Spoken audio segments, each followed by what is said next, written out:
How awful. Why am I singing? In the rain? Married with Children. I think is that the Love and Marriage? Yes. Love and Marriage. Yeah. Goes together like a horse and carriage. It rained in LA today. I thought you were singing in the rain at first because I couldn't hear the words. When I opened my blinds this morning, I was like, oh, look, depression. Oh.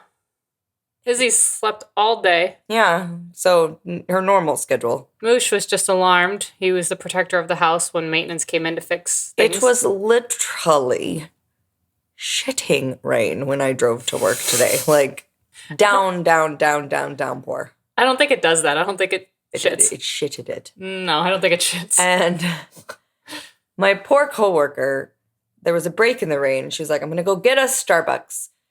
She walked out, and 30 seconds later, it began to shit the rain again. Oh. And she was drenched. Oh, and no. she came back, and she walked in, and she just went, I hate you guys. Oh, I have bad news. What? Oh, no. Yeah. Do I want to know? Yeah. Do you have good news first? No. Wait, no, you're always supposed to give bad news with good news. No, I only got bad news. I'm sorry. What? You know how we mentioned we were talking about a Giovanni, and I was like, only Giovanni I know is Ribisi, and you were like, he's an angel. Oh, no, he's not. He's a Scientologist. I'm sorry. Like gas. Okay, so I have a friend who has a friend. Who has a friend who has a friend? Yeah, I have a friend of a friend. Her friend is a Scientologist. A friend of a friend, her friend. Well, my friend's friend. Oh, okay. Is a Scientologist. So the friend of the friend is the Scientologist. So we were talking about this at work. This was like years ago. We were talking about, it was when I worked on Aquarius, and my friend's name is Sam. And we were talking about her friend who, well, we were talking about Scientology in general. And like about how kooky they all are. And then my friend was like, yes, what we see being advertised and the extremist version of Scientology is really nutso. There you go. But if you are a private practicing Scientologist, she's like, some of their belief systems aren't as crazy as you might think. Now, I don't have any experience or research, but this person that was speaking to me is very smart and very reasonable human being. Yeah. So I kind of believed her. Okay. But I haven't looked into it, so what do I know? But the media does show us the extreme version, just like what we see of like Westboro Baptists. You know, it's not I just don't know if I would really call any church that has to put a whole lot of cameras all in the surrounding area of the said church. Hey, look. A great environment. I don't disagree. I'm just playing devil's advocate and saying what my friend told me. And I was like, okay, that's fair. And she's like, and my friend she told me her friend who's a Scientologist is super normal and super nice and not crazy at all or anything like that. So I was like, okay, benefit of the doubt. Leave it at that. Yeah. But anyway. Well, yeah. That's the 2 cents there. I don't know. The way that I have seen it is almost every celebrity who is tied to Scientology has done something horrible. Yeah. So. Giovanni Ribisi. I know. Scientologist. I know. Ugh. Sad day. Guess what? What? We got another email. I know. We got an email from a gentleman named Johnny. Yeah. No, we're gonna say who this person is. Johnny is our longtime friend. But, all right, well, fine. It's our friend. It's our friend, Johnny. I just wanted everybody to believe we had a lot of emails, because we do have... We've been getting them from not friends. Yeah, but this is a very good friend, and I want to give him his dues. You know, I wanted us to seem more desirable. I know. It's not that we're not. It's just that Johnny is a brother more than a friend. So I think we have mentioned Johnny once before. We have. On Joey's episode. We brought up Johnny. Yeah, and I brought up Johnny... It might have been that episode talking about my experience on the Queen Mary and Johnny kind of supporting me during my experience there. But this is somebody we were friends with all through college. He was with us all the time. He was a creative partner as well as a friend. And he and I became very close when Tanya moved to LA without me. How dare she? You were invited. You didn't want to come. Yeah, I just didn't go. Don't make up a story that's not true. I just didn't go. But you weren't ready. But and Johnny was my brother friend. Yes. We love him dearly and we miss him very, very much. And we haven't been able to see him. And he's a new homeowner, which is, well, it's not that new anymore, but which is very awesome. And he has assistants, Kuma and Charlie, who we'll post pictures of because he sent us pictures of his assistants. So cute. Kuma is a St. Bernard who is 3, and Charlie is a 4-year-old Pomeranian. And he sent us a quite the experience at his haunted apartment. All right, so I'm going to kick it off. All right. I haven't read this at all. I kind of Oh, you haven't? Oh, no, I read it. I've kind of been doing this on purpose, where I just like read the first half of the email and I'm like, cool, they have a story, and then I kind of want to be surprised. I remember, I think it's going to ring some bells because he did talk about this. Probably. It's his Logan Square apartment that he talked about, but he didn't tell us the full extent. So read away. All right, so strap in, y'all. Another email. This is a paranormal experience. Yes. Most of them are probably going to be. Yeah, which is fine. I'm so down with that. I'm going to read in Johnny's voice. So, well, I'm going to read it in my voice, but pretend I'm Johnny saying all these words. Okay, got it. Okay? Okay. Okay, ready? Yep, I'm ready. Okay, are you ready? Do you? Yes, I'm ready. Okay. In college, I lived off of Shakespeare and Mozart in Palmer Square on the north side of Chicago. He's not saying he lived off the works of Shakespeare and Mozart. These are streets. These are streets. Yes. Good point. Yes. I knew what those were, but maybe other people from Chicago do not know. No. Anyway, the building was a 100-year-old 6-flat. Oh, yeah, super haunted. I can already tell. Yeah. Me and my roommates were one of only 2 tenants in the building. During the 2 years we lived in the building, many odd and unexplainable things happened. The fun thing about Chicago is that like 80% of the buildings are old as hell. And haunted. So they're very haunted. But the architecture, chef's kiss. I mean, we've shouted this out before, but there are some great haunted tours in Chicago if you're there or if you ever visit there. Hopefully they are still in action. Yeah. Maybe not during COVID times, but... They're not during COVID times. One of the first and most frequently occurring things to happen would be in the middle of the apartment where the bathroom was located. That's an interesting place for the bathroom. Central. Makes sense. Sure. Whenever any girl would be over, ooh la la, Jonathan Perkins, and go into the bathroom, the door would get stuck.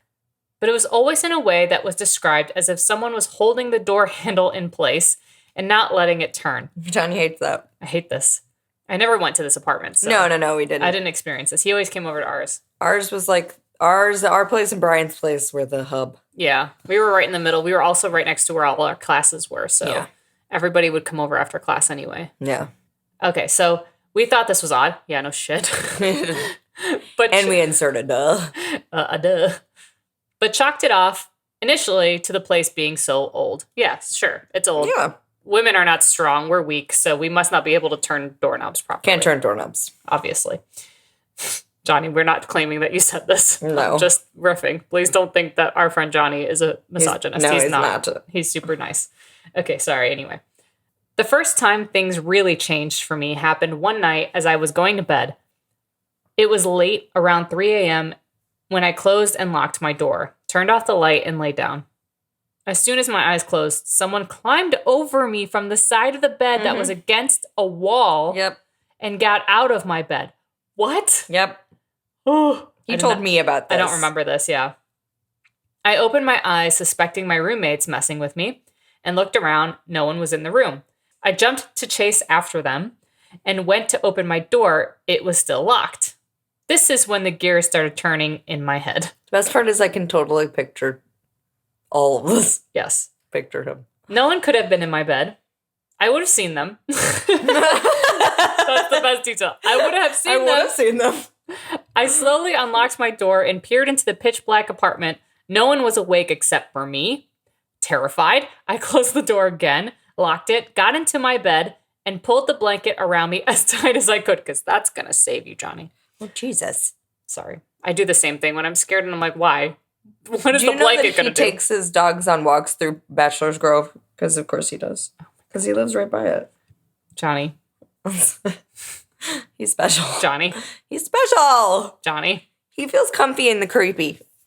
Johnny. What? Are you okay? No, he's not. I played the encounter over and over in my mind until I finally fell asleep. But one thing I knew, I felt a full body climb over me, pressure across me, and movement. Obviously, this is when I began to suspect we weren't the only tenants in the apartment. Dun, dun, dun. Dun, dun, dun. Should I pick it up? Yes. All right.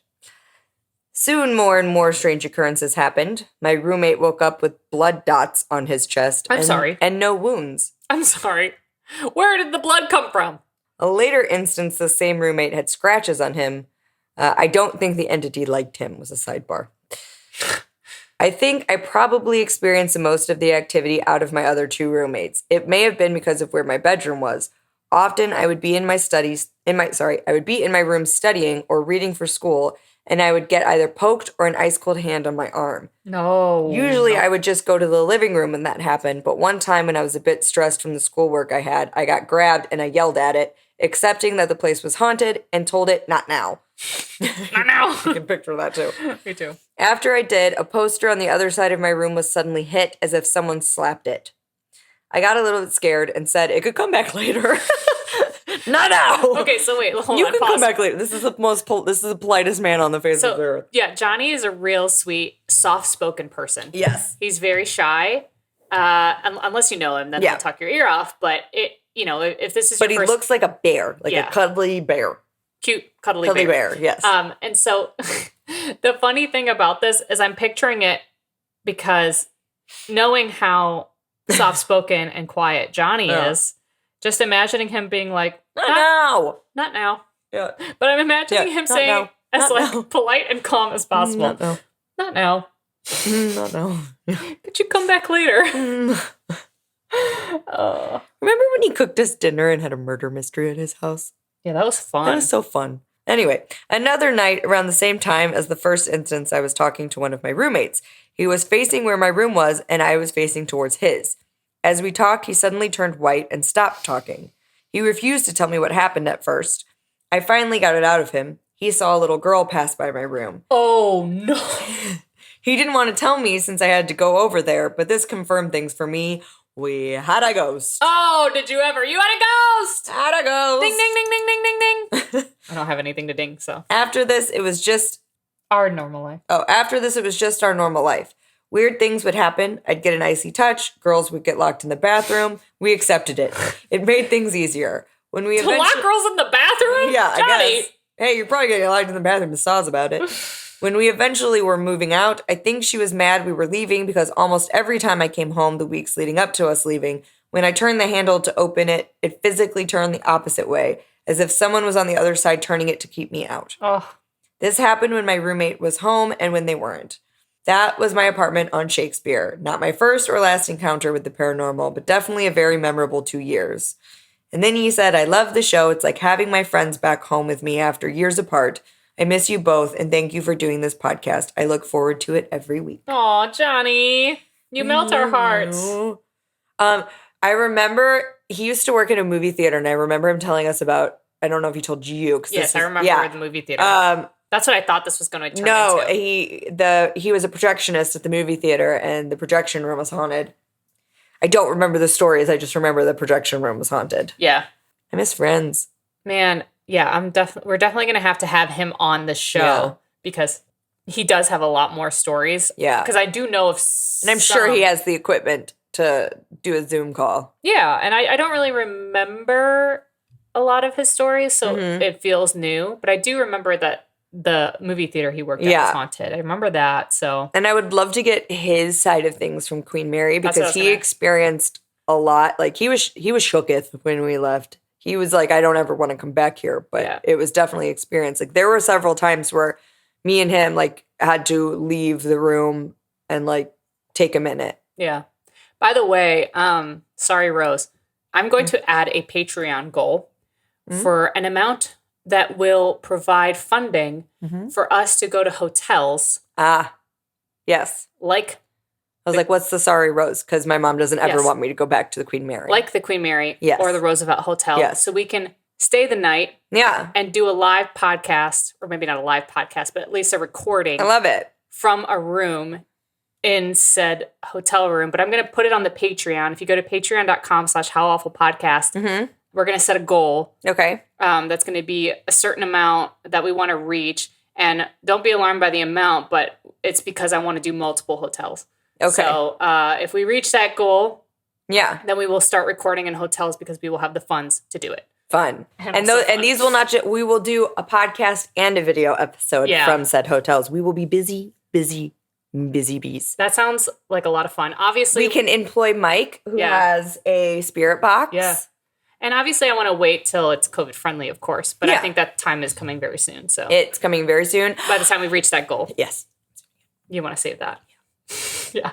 By the time we reach that goal, I think we will be ready to be in hotels. Definitely. Doing these episodes. Because we can bring everything with us. Yeah. It's very portable. Yeah. Johnny, we love you. We do. We love you very much, and we miss you very much, and we can't wait till we can squeeze your furry face. He has a beard. He's very bearded. Yes. And squeeze your furry poppers. Yes. I want to cuddle Kuma very badly. Very badly. I don't know Charlie. I love big dogs. I don't know Kuma either, but I've seen more of Kuma than I know. I feel like I know Kuma better than Charlie, even though Charlie is adorable. But I love a big dog. I want to hug Kuma. Yes. Very much. It will make me Miss Laney. It make me sad. Kuma looks like a baby derp. She does look like Is it a she? She? He? I think it's a he. I think it's he. Does look like a baby derp. All right, so we have topics. Let's remind them. Celeb death and paranormal, correct? I got celebrity death. Yeah. My celebrity death has a true crime twist element. Okay. It's a little bit more true crime than it is celebrity death. Okay. But it does kind of fall into the world of celebrityism. Okay. So, celebrityism. It's also a celebrity crime. Okay. I don't know. If a crime could be a celebrity, this crime would be a celebrity. Got it. I mean, kind of like JonBenet. Exactly. Did you do her for celebrity death? No, but it could have been. It could have been, because she was a celebrity. Yeah. So it's like kind of like that. Anyway, you know what else we didn't do? Introduce ourselves. Oh, dear. Well, hopefully by now you've realized I'm Tanya Lee. And I'm B. Ugh. If this is your first time listening, stop now and go backwards, because just do that. We do reference a lot of previous episodes. We do. So it might be beneficial for you to start from the top, even though we weren't as comfortable, and they're probably embarrassing to listen back to now. Yeah, probably. I mean, I think any episode I'd be embarrassed to listen to. It's kind of like, when a show starts and the pilot episode, not the greatest, but it sets up what you're about to go through. That's kind of us. Yeah. Anyway, who's it, what's it? You are first. I had paranormal and I'm first. And we've talked about this a few times. So I thought, why not? Let's do it. Let's just jump right in. So this is going to perk Tanya's ears up immediately. I'm ready. I will explain to you why after I say this. German Church Road was named after the Trinity Lutheran Church that served the original German immigrants in the area. It became known locally in 1957 as the place where the bodies of Barbara and Patricia Grimes were found. It is also when Chicago was considered to have lost its innocence. Oh, so we brought up the Grimes sisters and German Church Road several times, and we bring this up because it's exactly where we lived. Like exactly where we lived. No joke. Like across the street. Yes. Our homes. Like if we looked out our front windows, we were staring at where the Grimes sisters' bodies were found. I had to wait for the bus was literally on that bridge. Let me get comfy. Sorry if you hear some noises. I drove down that road. Once I got my driver's license, every single day. Scared me every single time. If I was sitting in my room, I could listen to the traffic on this road. This road was dealt with every single day. Every single day. We would drive by it every day. Every day. You get it. Yes. We lived on German Church Road, basically. And the Grimes sisters' murder was always a topic of conversation. Always a topic. It was very... That bridge that was right there always gave us the heebies. Yes. And this is why. So this is a good true crime. This is true crime and paranormal, for sure. So we're giving you a lot. For the true crime fans out there, there's going to be a lot of crime on this episode. We are feeding you. Yeah. Like they're little baby birds from our mouths. We're feeding you. We're regurgitating. Izzy, are you a bird or an assistant? Not a bird. Not really an assistant. Oh, wait, I forgot I promoted her. Oh, yeah. Jesus. Sorry. She doesn't deserve it. You are now HR. So, the victims are seemingly chosen for their fair hair coloring, blue eyes, and very young age. According to some, it would seem that someone perhaps used the girls' deaths in order to enhance their own psychic powers by stealing the psychic energy of the old Indian Trail, Archer Avenue, another notoriously haunted road not far from German Church. Barbara and Patricia Grimes, 15 and 13 years of age, respective. 1, 2, 3, go. Barbara and Patricia Grimes, 15 and 13 years of age, respectively, had left home about 7:30 p.m. December 26, 1956, for the Brighton Theater at 4223 Archer Avenue to see an Elvis Presley movie, Love Me Tender. The girls never stayed out past midnight, so Mrs. Loretta Grimes was frantic around 2:15 a.m. when she telephoned the Brighton Park police station to report that her teenage daughters had not returned home yet. Barbara, 15, was 5 feet tall and weighed around 100 pounds. She had brown eyes and hair, a fair complexion, and was last seen wearing a gray tweed shirt, a yellow blouse, a gray 3/4 length coat, gray babushka, white bobby socks, and black ballerina shoes. What are babushka? Babushka is like when they tie the like scarf around their heads. Right. When it's windy or cold. That sounds like a ghost. Yeah, babushka. So Patricia, 13, was 5'3" inches and weighed 108 pounds. She was probably mistaken as the older one. Probably. She also had brown eyes with dark brown hair and a fair complexion. She wore blue jeans, a yellow sweater, white babushka, white bobby socks, and black ballerina slippers. The days dragged on with several leads and eyewitnesses, all which led to dead ends. The girls only had $2.15 between them and a happy home life. There was no reason for them to run away from home. No. Almost 2 weeks had now passed, and the police were exhausting their leads. They began to circulate flyers about the girls, hoping that someone had seen them to bring this disappearance to a happy ending. However, that never happened. On January 23rd, so almost a month later, 1957, a passing motorist, Leonard Prescott of Hinsdale, Illinois, was driving on German Church Road when he noticed something unusual in a culvert by Devil's Creek, a small tributary of the Des Plaines River. So that's what that was called. I did not know that. My God, it was called Devil's Creek? Creek, yeah. What's it called now? Do you know? It's Devil's Creek. It's still Devil's Creek? Yes. I never even knew that that's what that's called. No, it's Devil's Creek. Mom, are you listening? It's called Devil's Creek. Devil's Creek. But I think there's a sign that calls it the Des Plaines River because that's what it flows into, and they don't want to tell people it's Devil's Creek. My parents still live there. They still live there, yes. He stopped and looked down in the culvert, and approximately 30 feet above Devil's Creek, he saw what looked like 2 nude bodies. He assumed they were discarded clothing store mannequins. Yeah. There were some suspects, including Walter Krantz, who had made an anonymous phone call days earlier saying that he had seen 2 nude bodies in Santa Fe Park. When questioned by the police, he said that psychic powers ran in his family and that he had seen them in his mind's eye. Oh, sure. Oh, God. Then there was Edward Beanie Bedwell, who was a houseless gentleman living on Skid Row, and admitted that he had made a tour of Skid Row with some girls, but denied that they were the Grimes sisters. Other witnesses did, however, place Bedwell and another man with both of the sisters on West Madison Street. Under constant questioning, Bedwell finally admitted that he had been with the sisters one night, but that they had left him and his companion, a man known only as Frank. So Frank? Benny Bedwell was a native of Pears, Tennessee, and had at one time been acquainted with Elvis Presley. Bedwell was 21 at the time of the murders and had only attended the 1st grade. His parents had divorced in 1937, and his mother came to Chicago in 1940. He worked as a dishwasher and had held other jobs, including one at Ajax Consolidated Company in Cicero, Illinois. Records at Ajax indicated that Bedwell was working there at the times of the abductions of the sister. Suddenly, he said he was ready to confess to his part of the murders of the Grimes sisters, though. Huh. Even though he was allegedly at work.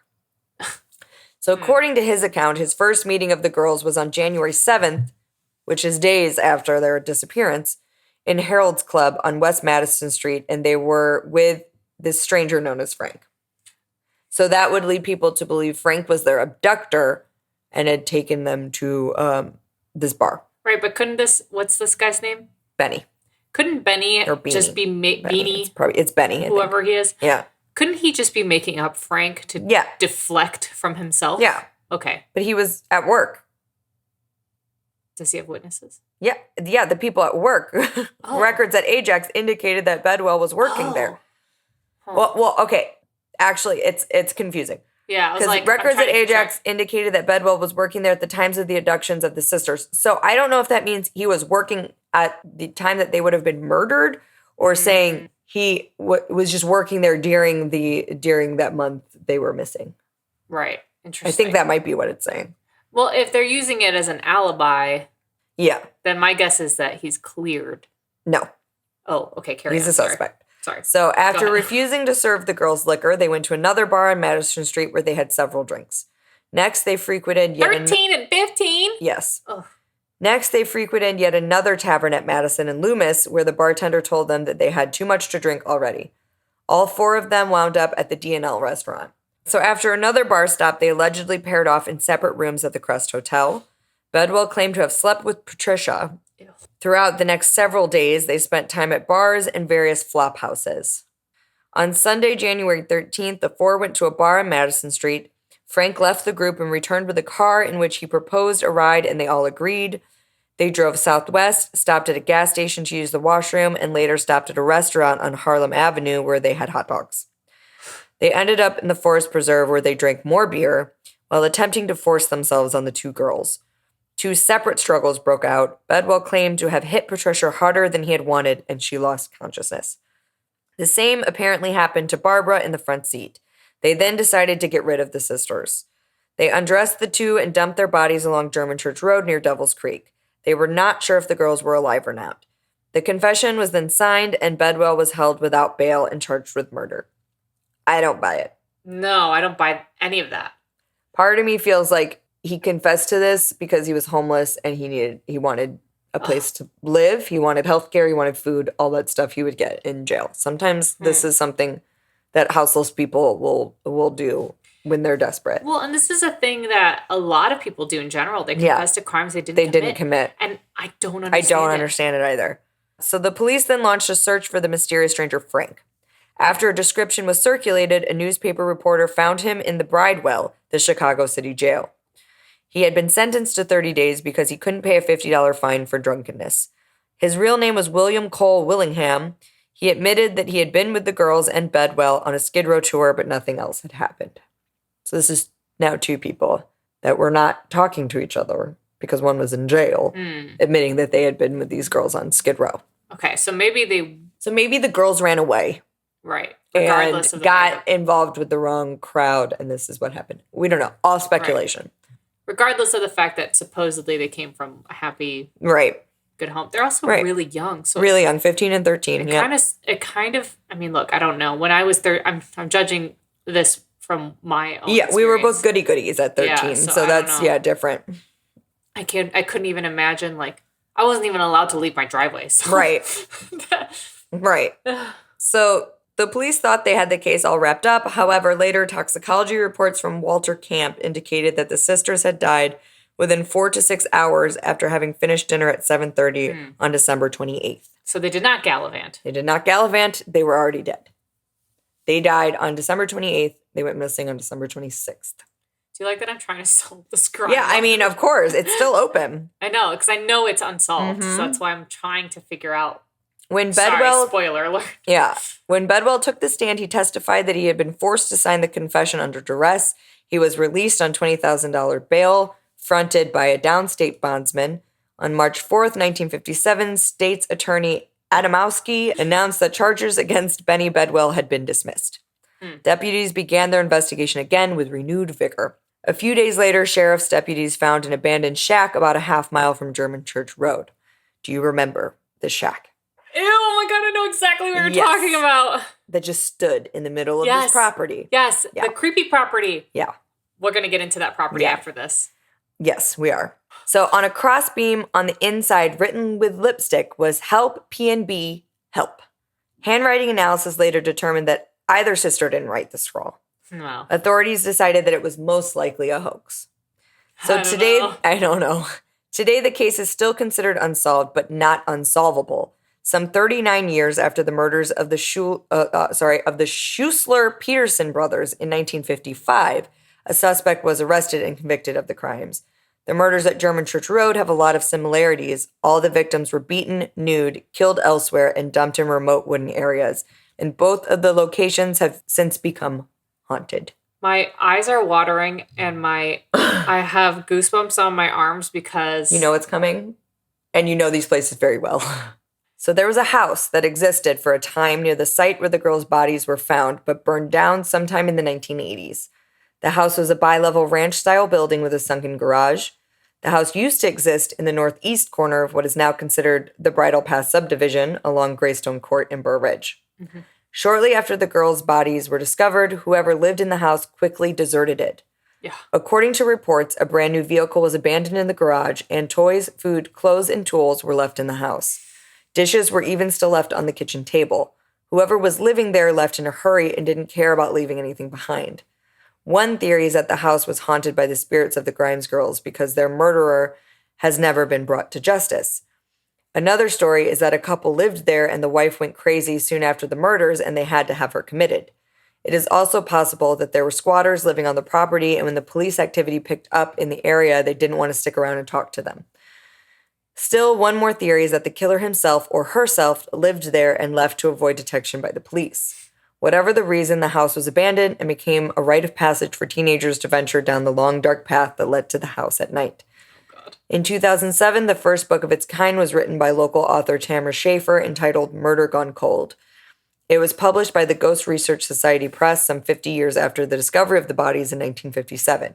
It was our hope that someone still alive today would come forward with some information about this gruesome crime, give police a lead so that they could finally catch the killers, and give the families some peace and closure. Now for the hauntings. I'm ready. An apparition.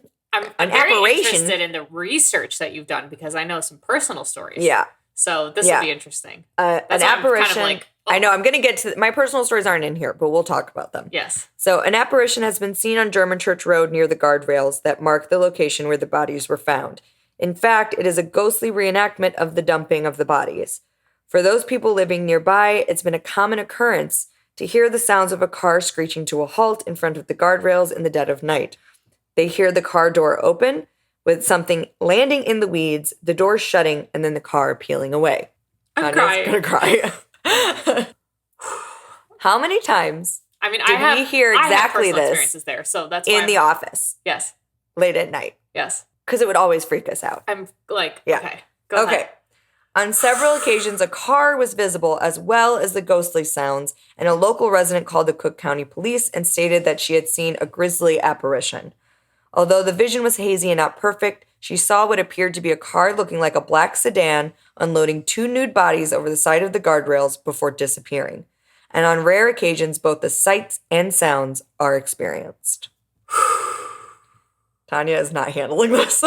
I want to chime in, but I'm waiting for you to finish. I'm almost 2 more paragraphs. That's okay. So in 1982, Jim and Debbie Serpico, a suburban couple, and a group of their friends parked their cars at a nearby church lot and took a Halloween walking tour of the grounds before the house burned, just for fun. Stepping over the barricade, they headed up the driveway toward the house with only the moon lighting their way. Just as they were debating whether to go inside, they heard a car approach, a dark car with no headlights, that sped past them and disappeared behind the house. Not sure if someone had reported them to police, as locals often did when people visited the grounds, the group opted for a hasty exit. They reached the road only to find the barricade still in place and a policeman parked nearby, who assured them he had seen no car. This is only one of many similar episodes associated with Devil's Creek and the surrounding property over the years. Lastly, not even close to lastly, but lastly of this, a Willow Springs police officer had a story from when he was a boy and he'd snuck onto the Warner property to get a better look. What he saw was a pale face with dark eyes peering out of a top floor window at him, and he never ran so fast in his life. Oh, hell no. So my sources, and then we'll talk, was a ghostresearch.org article called German Church Road Investigation, and a hauntedDetective.com of an article called The Grimes Sisters Murder and Ghost Car of German Church Road. So, should I let you unload first? Because you're dying. Okay. So. This is a big part of our childhood. This is a huge thing. Like from 9 till 18, we lived there. When I started driving, I used to avoid Same. I would go to Wolf. Yes. Because anytime I would turn the corner there, I would feel, and I'm not horrible. I'm not like no, you're not sensitive like a feeler in that way, but I would feel complete terror. Yeah, like every time. Complete and utter terror and dread every time I turn that corner, and every time I turn that corner, my radio would die. Yeah.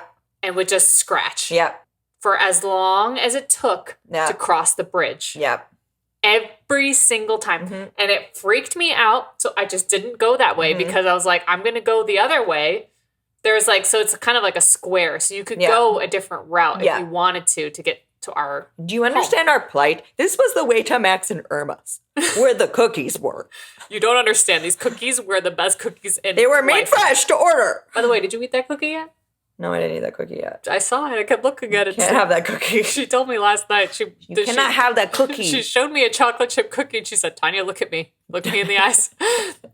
This is my cookie. This is I'm not your putting it cookie. here. You can't eat this. Don't eat this A while I'm resident gone. gave me a milk bar cookie, and it is my cookie. It's not your cookie. That's fine. And I'm sure it's going to be freaking delicious. I mean, I don't know. We'll see. Don't let me watch you eat it. I'm gonna eat it right in your face. Anyway, that's not what we're talking about. We got distracted by the cookies.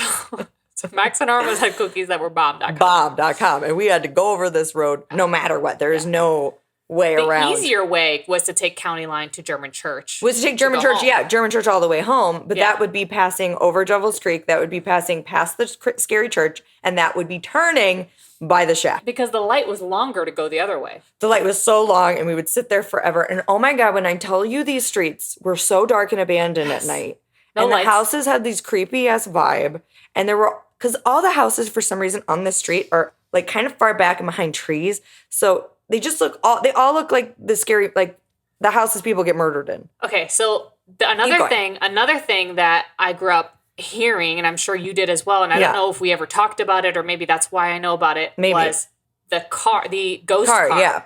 The ghost car on the bridge. I'd heard about this ghost car. I'd never seen it, to be fair. It was always lore. But it was, I kind of assumed it was hometown lore, but I never actually knew what it was connected to. I don't remember where it originated. I don't remember where I heard it. Yeah. I don't remember where you heard it, but we knew it. I don't know what I thought it. I used to think it was that somebody's car ran over the bridge and like that car like we heard a lot of different stories, but eventually we found out it was murdered sisters. I didn't know that it was in connection to the Grimes sister until today. Really? Yeah, so I didn't. I just thought there was two separate lores. Oh, really? Well, because Archer Avenue is no joke. If you keep driving down German Church Road, you connect with Archer Avenue, which is the most. We've talked about this, which is like the most. haunted road. German Church and Archer don't mix, but it's if you go down German Church and you turn on Willow Springs Road, it'll take you to Archer. But yes. Oh, you're right. Because you're right. They're parallel. German Church to Willow Springs, and then like literally like around the corner is Archer Avenue. But anyway, so. I just always thought and you throw up a stone on Archer Avenue. Haunted. Yeah. So I was just like, this is just part of the haunted lore of this neighborhood because it's all right in this section. Yes, exactly. So it didn't surprise me that there was the Grimes sisters murder and then this random car lore, but I didn't think it was connected. And I had also heard, I don't know if you remember, that the shack thing made me like light bulb. Yes. Because the lore I had heard about that shack property was that a mother lived on that property with her two sons, and there's a creek on that property, and that she had drowned her two sons and then hung herself in the shed. Yes. And that's why the property was abandoned and nobody was building houses on it and no one had torn the shed down. Which could just be neighborhood lore. Could just be, I don't know if there's any truth to that. Yeah. But the fact that that exact shed is tied into this, like, made me want to vom. Okay, are you going to tell the story of your ex-boyfriend? Yes. Okay. I'm going to let you tell that. Because that was the other thing I kept thinking about that was really giving me the goosebumps. Yeah. That's what was freaking me out. So, my ex... Hearing your story in connection to what I knew he saw. Yeah. So, my ex-boyfriend... I mean, we were into, like... I was into, like, haunted stuff, but not like this. And he was not. He was not at all. He was not a believer. It's not something we talked about. No. For the record, he was, like, one of my best friends, too. Yeah, he was. Like, I knew... Were you at our house when he showed up and after he'd seen it? Okay. So that's why I can vouch you are honestly saying he was not at all interested not at all in this like stuff. this. Nor did I think he even knew about this story. No, he didn't. The way he presented it... He felt crazy, first of all. Sorry, go ahead. I mean, I can literally picture exactly what he looked like when I opened the door in his leather jacket. And he was pale, and this was a very olive-skinned boy. He was very pale. Yes. And I was like, oh my God, what's wrong? Like, did you get in an accident? Did something happen at home? Like, what's wrong? And he's like, I don't even know where to begin. Yeah. But I was driving. I think I might have met up with you guys after this. Maybe. I don't remember him telling the story, but I remember seeing you guys after, and you were like, oh my God, Joey saw this crazy thing. He was it was night, and he was driving to my house. He did every day. And he was getting closer to the bridge, and he saw headlights coming towards him. And he was just like, all right, the guy has his bright beams on, and he's flashing his brights. The bright beams don't turn off, right? And then when he gets nose to nose with this supposed car, the car does not pass him. It just isn't there. And he felt crazier than he's ever felt in his life. But after that, so many times when we were driving down German Church Road, he would go quiet. And I'd be like, are you okay? And he's like, I see them out of the corner of my eye. Yes, this is what I knew. And I'm like, what are you talking about? He's like, they're just standing there. When I drive down this road at night, because he would leave at crazy times. He would be at my house till like 3 o'clock in the morning sometimes. And then he would have to drive home, and he lived kind of far. And he would always, I don't know why he started to skip this road, but he would go down this road and he would see girls standing on the side of the road by this creek staring at his car. So I didn't know about the car thing. I knew about the girls standing or like sitting on. The car thing is what happened first. Yeah. He never saw the car again, but he saw the girls multiple times. Yeah. Multiple times. And it was years before I did. Right. But I did. So I remember one time, I think you were there with us, and we were driving home, and he saw them. He did. And he was quiet, and he wasn't a quiet guy. Not at all. Very obnoxious. So it was weird that he was quiet, and I was kind of like, oh, did they get in a fight? Yeah, I know. That was the only time he was quiet. I was like, he was in trouble. Did I miss something? So I was awkwardly in the back like, oh, I don't know why he's so quiet. And then we got home, and he was like, I saw those girls again. And I was like, what? Yeah. Like, what are you talking about? And then, like, that's when he told me, at least. Yeah, it happened to him all the time. It happened to me a couple times, but it happened to him all the time. And radio thing. I don't know if I told you. I was in the car with my mom. Yes. I know this story, too. We were coming home from probably Max and Irma's. And we were turning that corner, and we were listening to music, and it went completely static. But you could hear, like, it almost sounded like people talking on the radio, but you couldn't make out what they were saying through the static. Like how spirit boxes work. I don't know if anybody's familiar with spirit boxes, but how they work is they play a bunch of different radio stations all at the same time, and they use those frequencies to say words. Deliver messages. Exactly. That's kind of how it sounded. And then as soon as we passed the property line, the radio went back on. Yeah. To normal. Yep. Totally fine. So that would happen. I mean, look, to be fair, I don't know. Maybe I exaggerate. I don't know if that would happen every time, but it would happen most of the time. Did I tell you about driving home after prom with Shoddy? My prom? You might have. I don't know if I blacked it out. I don't remember much from high school. Like, I wanted to throw up. This was so scary. So it's after prom. Our proms went very late because they had an after party. And it was my prom. I went to 3 proms. But it was my prom. And I was in the car with my boyfriend, one of my best friends, Shoddy, who was driving. I was in the front seat because I get car sick. So my boyfriend was in the back. Shoddy's girlfriend was in the back. Yeah. We were driving down German Church Road to get to our house. There's no cars. It's probably 1:30 in the morning. And Shoddy goes, what is that in the distance? And I'm like, oh, God, not these freaking girls. But I see something floating in the distance, in the middle of the road. Oh my God, no, I don't know the story. And we pull up to it, and Shoddy stopped the car because there was, I shit you not, a red heart balloon. Yes. As if it was being held by somebody. Yes. In the middle of the road. I remember. And we just sat there idling, staring at this balloon that was just being held onto in the middle of the road by no one. And then it let go and flew away. Yuck. Yuck, yuck, and yuck. Shoddy was just like, nope, nope, nope, nope, nope, nope, nope, nope, nope. I mean, you know Shoddy. When Shoddy got scared, he was like, nah! Like, he just screamed and got us home. And no, I wanted to poop. I wanted to poop. Oh, my God. I probably did. I had a very bad tummy. I do actually remember that story. You did tell me that. And I kind of was like, wait, floating? What was floating? I couldn't remember. The freaking balloon. Yeah. Oh. So many times. Yeah. And then when we would sit in my office, you're right. We could hear the screeching, and we were always like, what the hell is going on? Which, and we used to make jokes all the time because we were obsessed with Dane Cook at that stage. And it was the car screech, Mom, where's my shoes? Like, fuck shoes. I'm going out shoeless because you think it's a car accident. You want to see it. That was the joke. Yes. So every time we heard that, we'd be like, Mom, shoes. But it happened too often. Yeah. I mean, to be fair, it could have very well been an actual car, but we would stay up very, very late, and there were just nobody. We lived in kind of a Leave It to Beaver-esque town. Everybody was home by midnight. Yeah, so I don't know. Except for your ex-boyfriend. Except for my ex-boyfriend, yes. Would drive home at night late. Always. Ugh. All right. Well, I need to dive into this one. Dive in. It's a little bit lengthy. Dive in. On the morning of January 15th, 1947, Betty Bersinger was taking her 3-year-old daughter for a walk in Leimert Park in Los Angeles. Leimert Park? Leimert Park? I don't know. I don't know. When she discovered something no person should ever come across.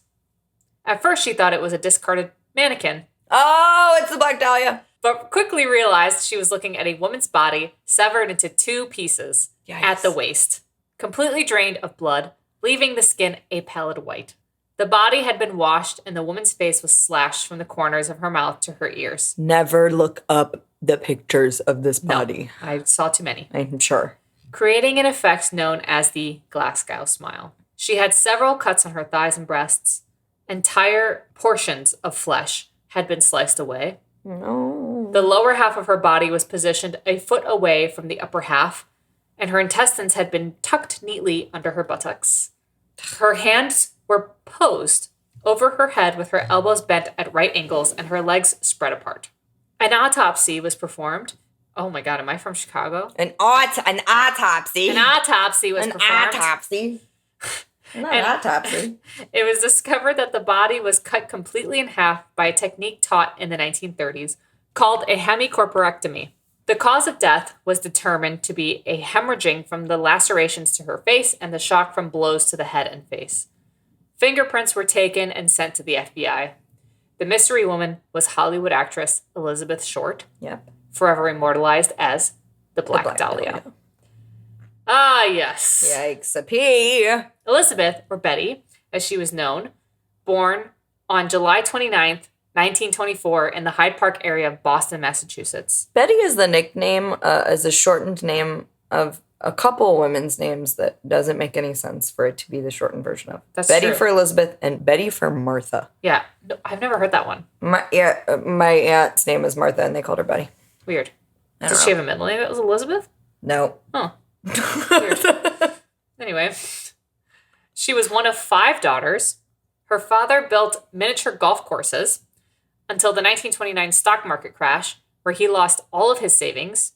Her father's car was then found abandoned on the Charleston Bridge, and it was assumed that he had committed suicide. Betty struggled with bronchitis and severe asthma attacks. At the age of 15, she underwent lung surgery, after which doctors encouraged her mother to move her to a milder climate to prevent further respiratory problems. That's milder than 72 degrees year round.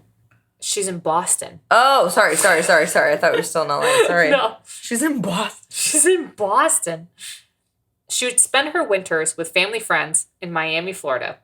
Until late 1942, Betty's mother received a letter from her presumed dead father, which revealed he was in fact alive and had started a new life in California. Okay. At the age of 18, Betty relocated to Vallejo to live with her father. She would eventually find herself in Los Angeles, pursuing an acting career, though I will admit she had no known acting jobs or credits. Well, she tried. She tried. So it's kind of like a peg and twistle. I say situation. Celebrity death loosely. She is famous in death. Yes. Very famous in death.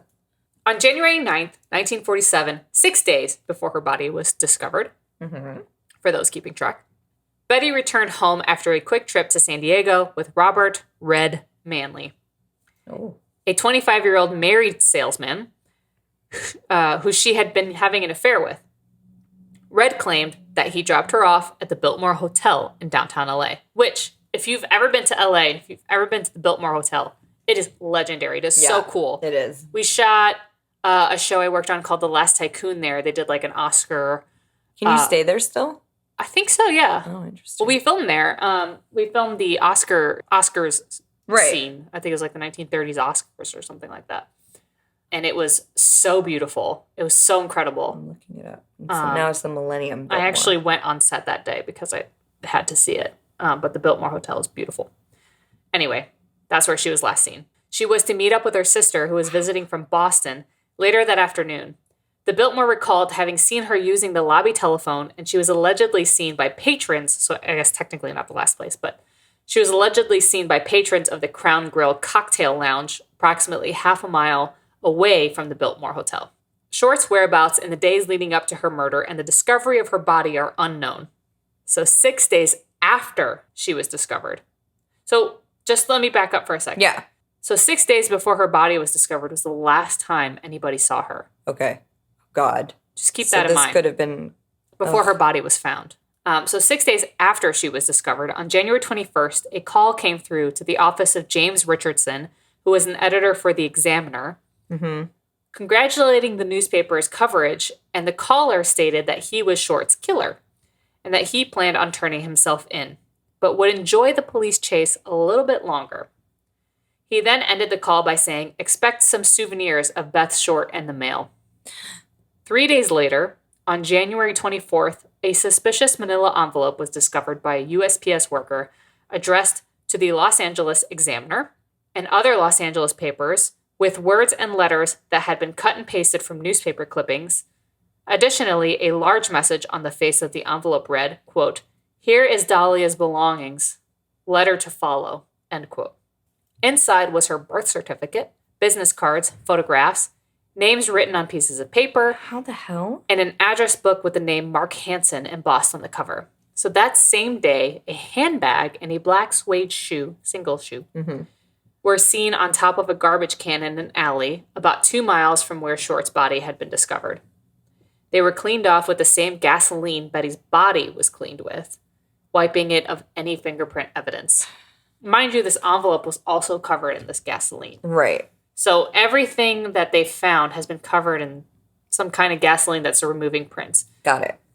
And, let's remember this is 1947. Yeah, like how are they smart enough to know that? So Was fingerprinting even a thing yet? Yes. Okay, it was. That's how they identified her body. Got it. Was through her fingerprints. So Mark Hansen, whose name was embossed on the address book that they found that was sent to them, he was quickly deemed a suspect. He was a wealthy local nightclub and theater owner and an acquaintance of Short's. Ann Toth, a friend of Short, claimed that she had rejected Hansen's sexual advances, but he was cleared of suspicion. I'm not sure how, but he was. Okay. Maybe he had an alibi. Maybe. LAPD interviewed over 150 men in the ensuing weeks. Jeez. Short's married lover, Red Manley, was cleared of suspicion after passing numerous polygraph examinations. I love that guy's name. Yeah. In 1954, he was later committed to an asylum for hearing voices in his head, which kind of rejigged the whole is he a suspect or not thing. But yeah, I don't know if somebody who hears voices in their heads could be that methodical. Exactly. Yeah. But anyway, that's just the facts. Yeah. It's that when people heard about that, they're like, oh, maybe Red did it. I don't know. But on January 26th, another letter was received by the Examiner. It was handwritten and it read, quote, "Here it is.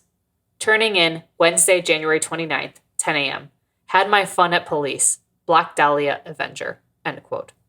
The letter also named a location where the supposed killer would turn himself in. LAPD waited at the location on the morning of January 29th, but the alleged killer never showed up. Instead, at 1 p.m., the Examiner offices received another cut and pasted letter, which read, quote, "Have changed my mind. You would not give me a square deal.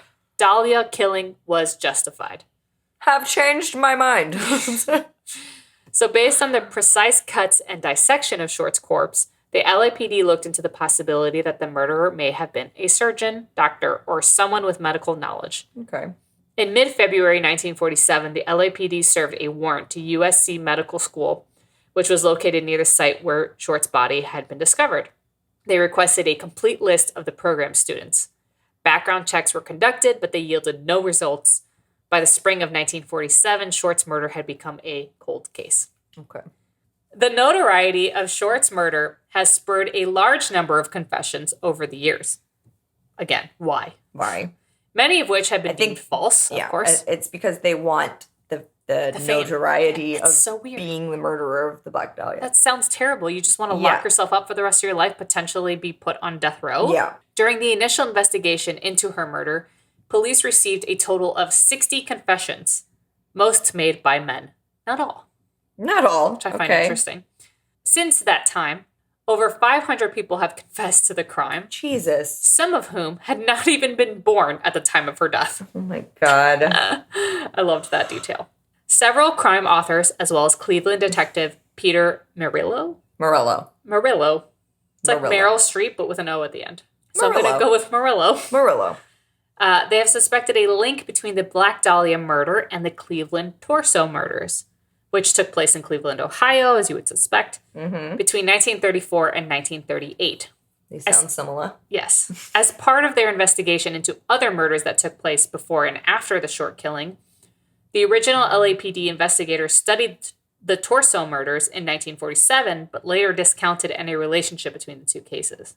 In 1980, yes, that long after, new evidence implicating a former torso murder suspect, Jack Anderson Wilson, a.k.a. Arnold Smith, was investigated by Detective St. John in relation to Short's murder. He claimed he was close to arresting Wilson for Short's murder, but that Wilson died in a fire on February 4th, 1982. Happy birthday, Dad. Happy birthday, this dude's dead. Oh, this guy died. On February 10th, 1947, the Los Angeles murder of Jean French was also considered by the media and detectives as possibly being connected to Short's killing. Mm-hmm. French's body was discovered in West LA on Grandview Boulevard, nude and badly beaten. Written on her stomach in lipstick was what appeared to say, "Fuck you, BD," and the letters TEX below. The Herald Express covered the story, drawing comparisons to the Short murder and surmising that the initials BD stood for Black Dahlia. Why can't it be Big Dick, though? Fuck you, Big Dick. Sorry, Mom. Sorry, Mom. But according to historian John Lewis, the scrawling actually probably read PD, or Police Department. That makes sense. That would make more sense. That would make more sense. So LAPD Captain Donahoe stated that he believed the Black Dahlia and the Chicago lipstick murders were likely connected. Mm-hmm. Among the evidence cited is the fact that Short's body was found on Norton Avenue, 3 blocks west of Degnan Boulevard. Degnan being the last name of the girl who was murdered in Chicago. This is a stretch to me, Okay. but I'm mentioning it for fun. Sure. There were also striking similarities between the handwriting on the Degnan ransom note and that of the Black Dahlia Avenger. Both texts use a combination of capitals and small letters. The Degnan note read in part, quote, "Burn this for her safety," end quote. Safety is spelled wrong. There's no E. Okay. And they're like, the letters are like alternating capital and lowercase. Both notes Yeah, contain... well, I did that with my AOL screen name. Same. So, So there you have it. Baby Girl XOX. Baby is spelled BAYBE. Girl is spelled GRL. Obviously. Obviously. Don't even get me started on JRT's Crunk Girl. Sorry. If you know, you know. If you know, you know. Both notes contain a similar misshapen letter P and have one word that matches exactly. Convicted serial killer William Herrens, I don't know if that's right, but he served life in prison for Degnan's murder. He was initially arrested at 17 for breaking into a residence close to that of Degnan. Herrens claimed he was tortured by the police, forced to confess, and made a scapegoat for the murder. So, who knows if that's Okay. true. But so here are the most compelling suspects in my eyes. Mm-hmm. In 1991, Janice Knowlton, a woman who was 10 years old at the time of Short's murder, claimed that she witnessed her father, George Knowlton, beat Short to death with a claw hammer in the detached garage of her family's home in Westminster. Dang. She also published a book titled Daddy Was the Black Dahlia Killer in 1995, in which she made additional claims that her father sexually molested her. Detective St. John told the Times that Knowlton's claims were, quote, not consistent with the facts of the case, end quote. But I think it's kind of interesting that she claims to have seen this murder happen. Right. So, worth telling. Sure. Leslie Dillon, who was a bellhop and a former mortician's assistant, was connected to Mark Hansen, whose name was embossed on the address book that was sent to the Examiner. Jeff Connors and Sergeant Finis Brown, a lead detective who was allegedly corrupt. Author Pye Eatwell, I'm sorry if I'm pronouncing your name wrong. I'm sorry, his name is Pye Eatwell. Her name. Yeah, Pye Eatwell discusses this theory in a book called Black Dahlia, Red Rose. She believes Short was murdered because she knew too much about the men's involvement in a scheme for robbing hotels. She further suggests that Short was killed at the Astor Motel in Los Angeles, where the owners reported finding one of their rooms covered in blood and fecal matter. Fecal matter? Yes. On the morning Short's body was found. The Examiner stated in 1949 that LA Police Chief William Wharton denied that the Astor Motel had anything to do with the case, although its rival newspaper, the Los Angeles Herald, claimed that the murder did in fact take place there. So, That's a pretty convincing theory in my eyes. Lastly, my personal favorite theory, and I'm sure yours as well, which I know you know. Mm-hmm. Crime author and former LAPD detective Steve Hodel implicated his father, George Hodel, as Short's killer in a book called Black Dahlia Avenger, A Genius for Murder. The intrigue was sparked by the discovery Steve made in his father's old photographs. Yeah. He found a photo album tucked away in a box. Inside were usual images of his mom, dad, brothers, portraits of the family. Yeah, happy times. But then towards the back, 2 pictures of a young woman, her eyes cast downward with curly, deep black hair. Mm-hmm. He cited that his father's medical training as a surgeon was circumstantial evidence. In 2013, he revealed notes from the 1949 grand jury report that investigators had wiretapped Hodel's home and obtained a recorded conversation of him and an unidentified visitor saying, and before I quote this, I want to point out that this is not LAPD's investigation. This is the DA's investigation. Okay. So it was separate from the LAPD, and he was never actually arrested for this. Okay. But his son found this recording, and this is the quote, and this is so 1940s. I love this so much. Supposing I did kill the Black Dahlia. Supposing I did. They couldn't prove it now. They can't talk to my secretary because she's dead. Huh. They thought there was something fishy. Anyway, now they may have figured it out. Killed her. Maybe I did kill my secretary. What? End quote. Jesus. Ruth Spalding, Hodel's secretary, was found dead due to a drug overdose. He was suspected to have murdered her in order to cover up his financial fraud and to protect valuable secrets he had obtained about police and politicians from patients obtaining illegal abortions. All right, that ties into American Horror Story. Remember the doctor in the basement that did the abortions, and then it wasn't the storyline that, like, the Black Dahlia came to him for an abortion, and that's what he did to her instead. I don't know. Or something. It could have been. I don't remember the storyline entirely. Anyway, go ahead. So in late 1949, Hodel's teenage daughter, Tamar, accused him of sexual abuse and impregnating her. Oh, yeah. After which she was given a back alley abortion. He was acquitted after a widely publicized trial. Yeah. There had been 3 witnesses present during and who participated in the sex acts. 2 testified at the trial, and the 3rd recanted her earlier testimony and refused to come forward. The theory being that Hodel had threatened her into silence. Trial had caused Tamar to look like a liar who had fabricated the abuse allegations for attention. Who would want that kind of attention, first off? Let me just put that out there. But it had, which is like the most absurd claim I can hear when it comes to like these kinds of stories. It makes me so mad. So it had come out in that trial that Tamar had allegedly claimed her father was the Dahlia killer. So not only is Steve suspicious of this, but clearly Tamar is as well. Okay. At least 8 witnesses claimed firsthand knowledge of a 1946 relationship between Short and Hodel. Uh-huh. Steve claimed his father had a closed-off room in which Steve was never allowed to enter, which I watched an episode of Cold Case Files for research, and they open the bookshelf in order to get into this private room, and it is creepy as hell. Oh, I'm sure it is. Just needed to put Any kind that of out there. hidden room back then was just Why do you need that if it's not for murder? I mean, I would like it for reading. For storage. Yeah. In my eyes. So he even went back to the old family mansion with a sniffer dog. He being Steve Hodel. Right. The son of George Hodel. The dog had been trained to find human remains and blood. No. Next to the mansion, the dog indicated it had found human remains. When Steve went to the police... Did it say, hey, human remains over here? Probably with its mouth. Okay. With its dog lips. Yeah. Dog lips. So when Steve went to the police, the soil was analyzed and came back positive for human blood. But no further investigations were made. They didn't want to dig up the ground because it wasn't their property to dig on. So, which, I mean, to be fair, people bleed in random places. They couldn't have found blood for whatever reason. I don't really buy that as evidence. But by April 1950, enough evidence was gathered to charge Hodel when he left the United States. He obtained a degree in psychiatry and counseled prisoners in a territorial prison in Hawaii for 3 years, then moved on to the Philippines, where he stayed and started a new family. He appears to have remained until 1990, finally dying in 1999 in San Francisco without charges ever being filed.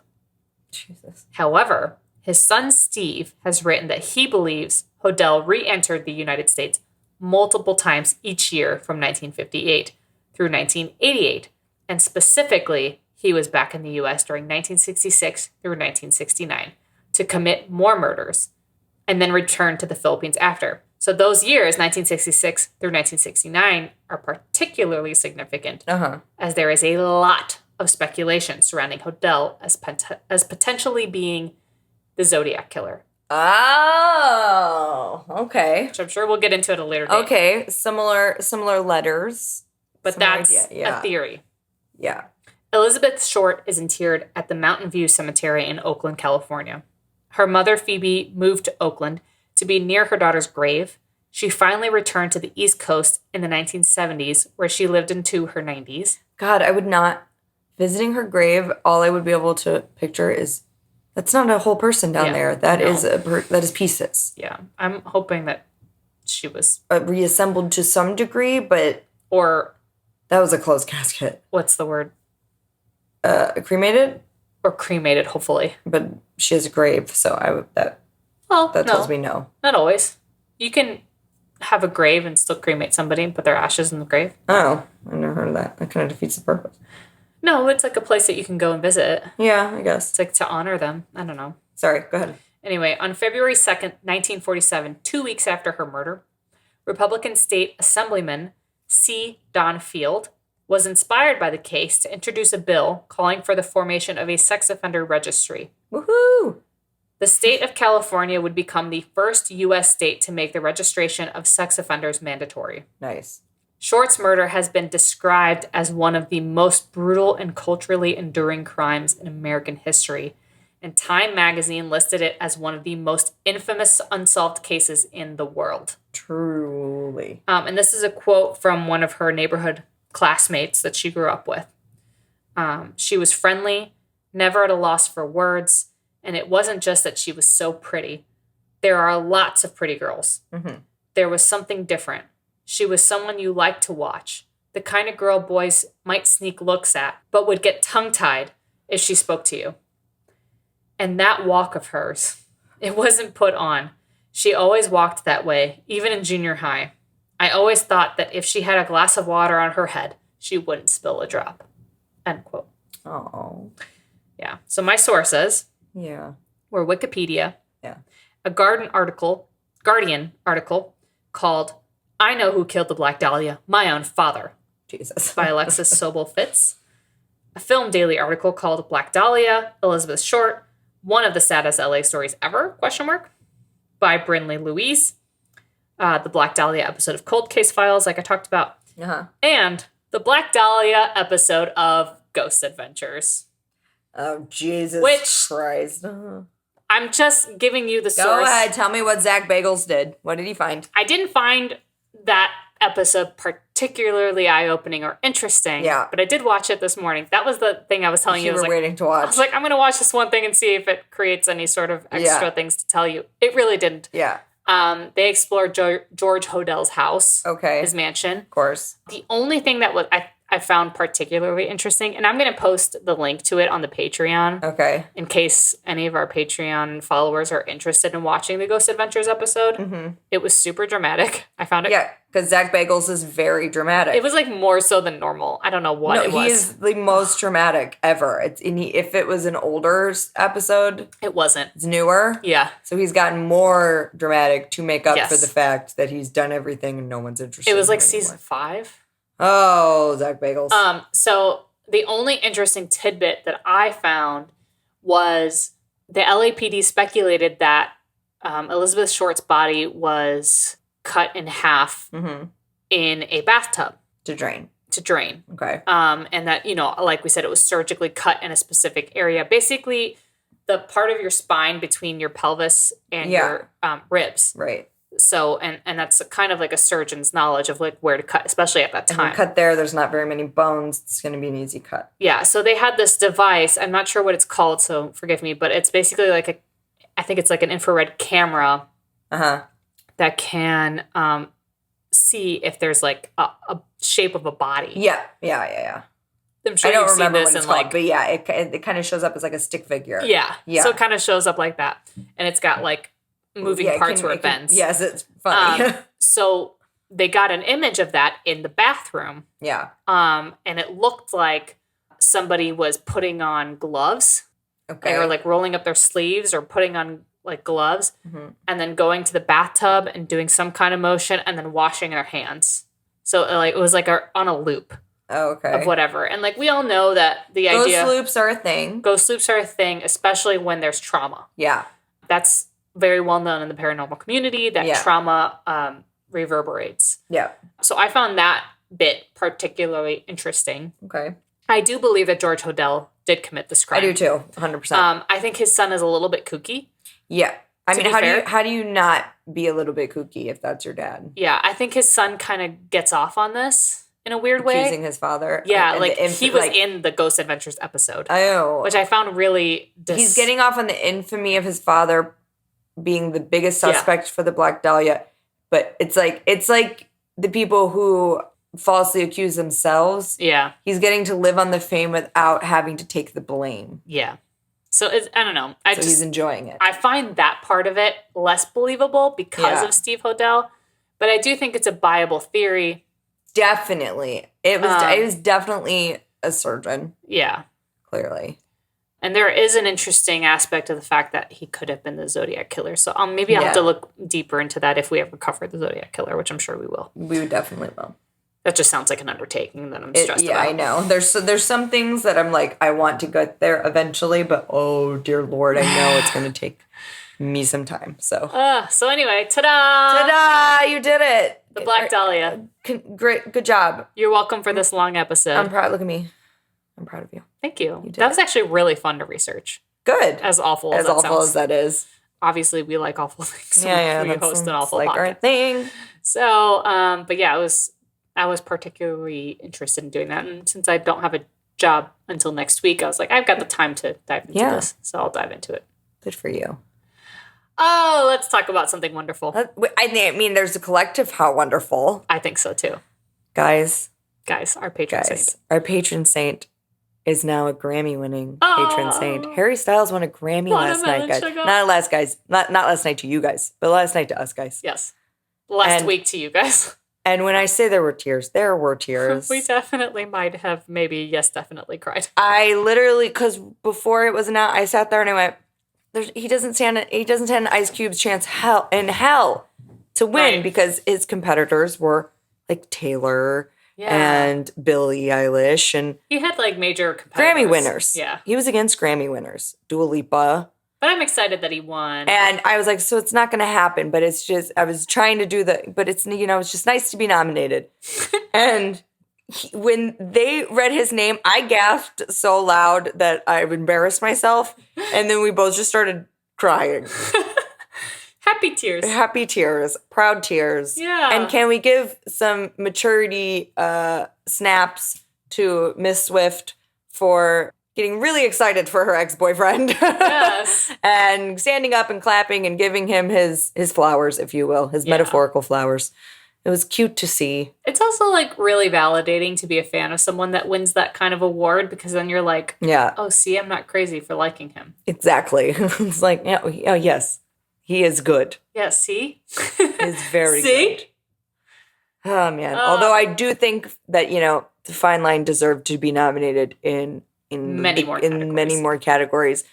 I do have a bone to pick with Dua Lipa winning for Best Pop Vocal Album. And not because I have anything... I love Dua Lipa. Same. Big fan of Dua Lipa. She is not a vocalist. She is an excellent pop star. Yeah. She is not a vocalist. She doesn't feel like that kind of pop. She's not a vocalist. She is it was a fun disco album. It should have gone to Lady Gaga. It should have gone to Lady Gaga if we are talking about pure pop vocalists. Chromatica was a perfect pop vocal album. And mind you, Harry Styles was also nominated in this category, and we're still saying it should have gone to Lady Gaga. It should have gone to Lady Gaga. 1000%. It should not have gone to Harry, and it should not have gone to Taylor, because Taylor, Folklore is amazing. It is not a pop album. It's not a vocal album either. Fine Line is amazing, but it is not a pop album. No. It has a couple pop songs on it. Adore You, Watermelon Sugar, pop songs. Yeah, I would say it is a vocally impressive album. It is, but not, no. No. He should have been nominated for, like, Album of the Year. Yeah, I agree. But, sad day. Or Artist of the Year. But I'm happy that Taylor Swift Folklore Taylor Swift won, and she deserved it, and if you lived in this house, then you listened to a lot of Folklore and Evermore, at least the last few months.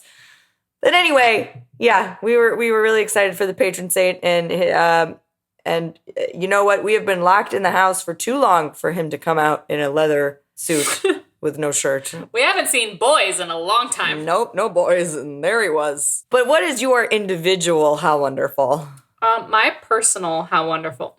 I might have more than one. It's okay. The Oscar nominations came out today. Oh, Tanya's Super Bowl. So it is my Super Bowl. I get crazy about the Oscars. Yeah, and I'm actually going to watch these with you this year. I'm super excited. I think the lineup is great. History was made. There were 2 females in the Best Director category, and majority of the director nominees are not white. I didn't pay attention. Was Emerald nominated? Oh, all over the place. Okay, good. Writing, directing, producing. Emerald Fennell is so freaking good. Promising Young Woman is now the front runner for Best Picture. Promising Young Woman was such a great film. Emerald was such a great director. Carrie was so good. So good. I was already a fan of Emerald from Call the Midwife. She is fantastic in it. She was my favorite character. She plays a lesbian midwife. Yeah. And I don't watch it, so yeah, in a time where it was risking your life to be a lesbian. I loved her character. It just blew my mind when I found out that she was the woman who directed Promising Young Woman. But my other How Wonderful isn't technically wonderful, but I think everybody should watch it. It's another documentary, not nominated for an Oscar. I don't understand why. But this movie called Welcome to Chechnya. If you're on HBO Max, you should watch this. It's about a small part of Russia that literally murders LGBTQ plus people and get away with it. I mean, that happens in a lot of places in the world. Unfortunately, it's totally legal. Because it's illegal to be. I mean, it is horrific. It is a horrific documentary to watch. It is not wonderful. I'm sorry I'm putting it in my How Wonderful category, but because I'm shouting out things and because we're talking about the Oscars, I'm actually kind of appalled. You're raising awareness. Yeah, I'm appalled that it wasn't nominated. And I finished it today, and I was a mess. And I think everybody needs to watch it, and everybody needs to go to welcome to Chechnya.com and see what they can do to help, because I think it's like it's chilling. I don't understand how this is not more well known. Yeah. But anyway, definitely not wonderful. Not wonderful. Yep. My other wonderful is I get my PlayStation 5 tomorrow. Yes. Which I'm very excited about. And you get your Carla's Cafe sandwich. Yeah. So you're just having a good day. I had all sorts of good... So there's like all these pop-ups in LA since quarantine. There's Carla's Cafe, which you can follow them on Instagram, and they post when they drop a sandwich. You got me a sandwich. I'm getting you a garlic chicken aioli sandwich. I'm excited to eat this sandwich. Basically, you have to wait on Instagram and see when it pops, and then you have to DM them to say, I would like a sandwich. It doesn't matter. Is the sandwich supposed to be hot? No. Okay. It's like fine. I'm sure you can like leave it room temperature once you like get it to the office. You have to like DM them on Instagram, and then they give you like a link to pay for it, and then you go to Bootsy Bellows and you pick it up. Fun. Yeah. And then there's this other freaking amazing pop-up that I found that's called Calabama. Yeah. So it's like Alabama with a C at the front. Yeah. And this lady drops the sandwich out of a bucket from her balcony, and it just like flies down to you, and it's this breakfast sandwich. It's just like, you got a treat coming. Egg, cheese, avocado, and bacon. And then she has her hot sauce on the side that you can pour over the sandwich. And oh my God, it was the best breakfast sandwich. I'm getting you one next week. Okay. You can give me the hot sauce. Okay. I will eat all of it. I demolished it in like 2 minutes. It was so good. So anyway, if you live in Los Angeles, check out Carla's Cafe on Instagram and Calabama on Instagram, We are not affiliates of No. them. This is literally just an excited plug because I've had both of their sandwiches. And Halle Berry went to Calabama right after you did. I know. I missed Halle Berry. I was so mad. Seriously. Anyway, lots of wonderful things happened this week. I mean, I only have one How Wonderful, but it's a significant How Wonderful. My How Wonderful is next time you hear this lovely, sultry voice of mine, I will be a partially vaccinated human being. Hashtag vaccinated. Vaccine. You're getting the vaccine. I'm getting the vaccine. We know this. We notice.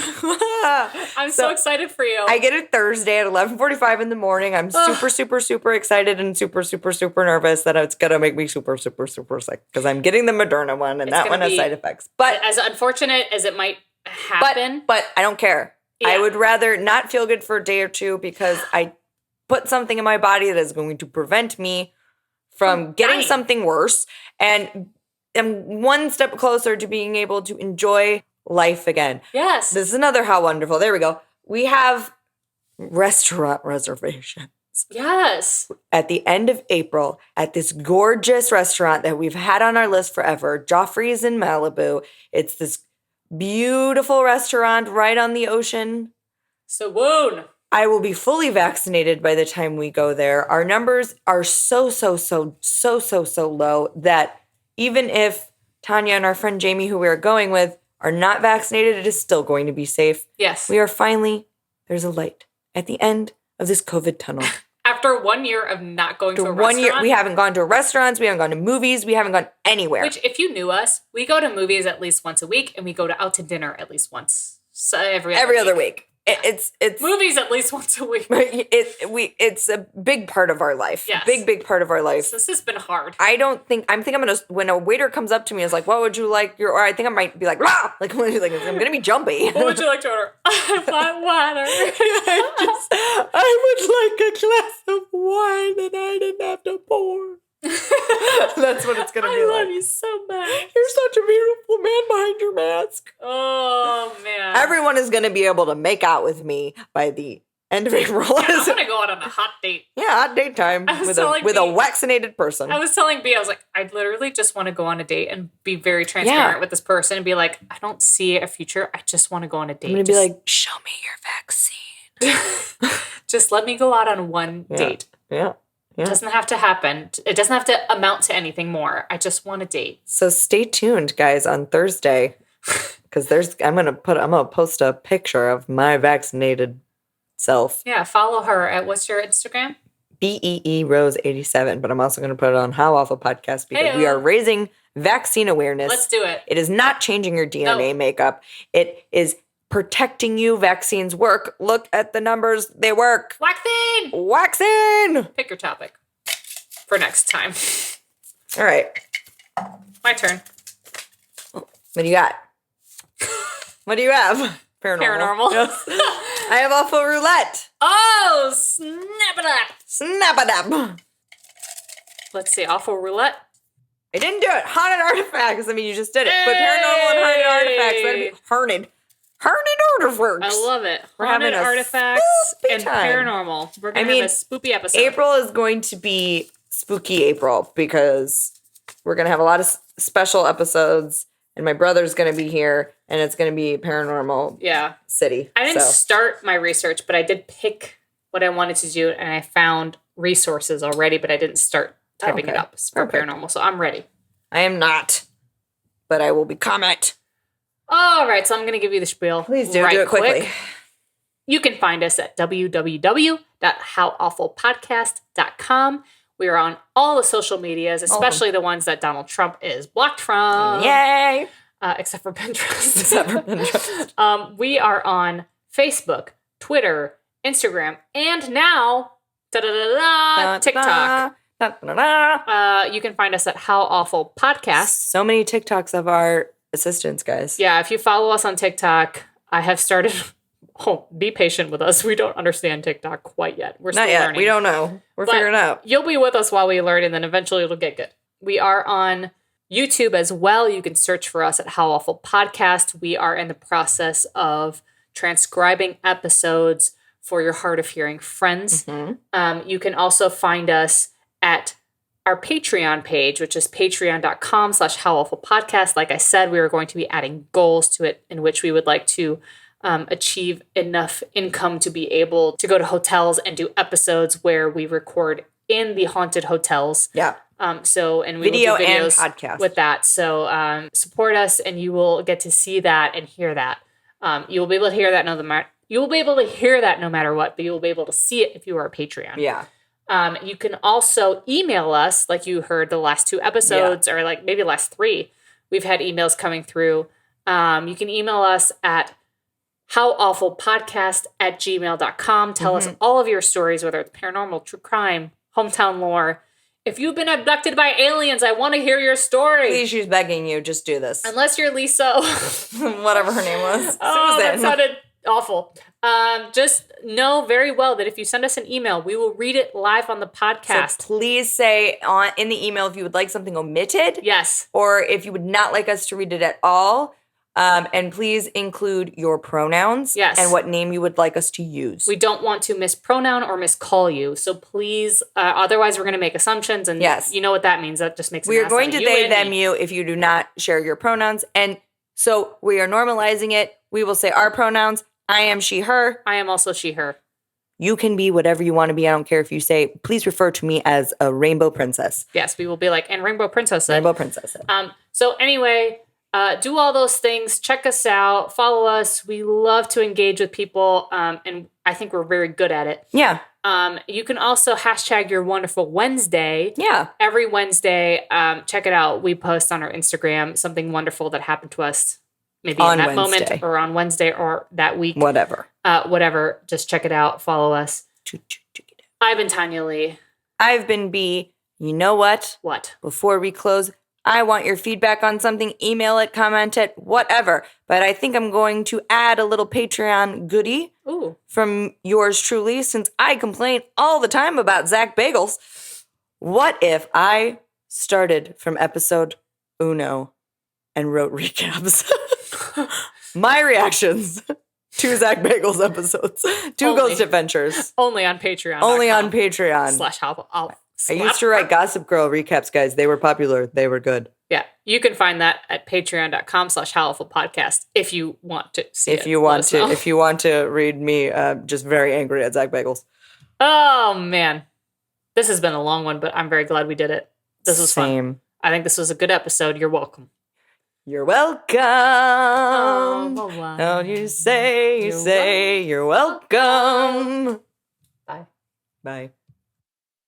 As always, we've been B and Tanya Lee. Our logo was created by MJ Savard, and our theme music courtesy of Nikki Lou.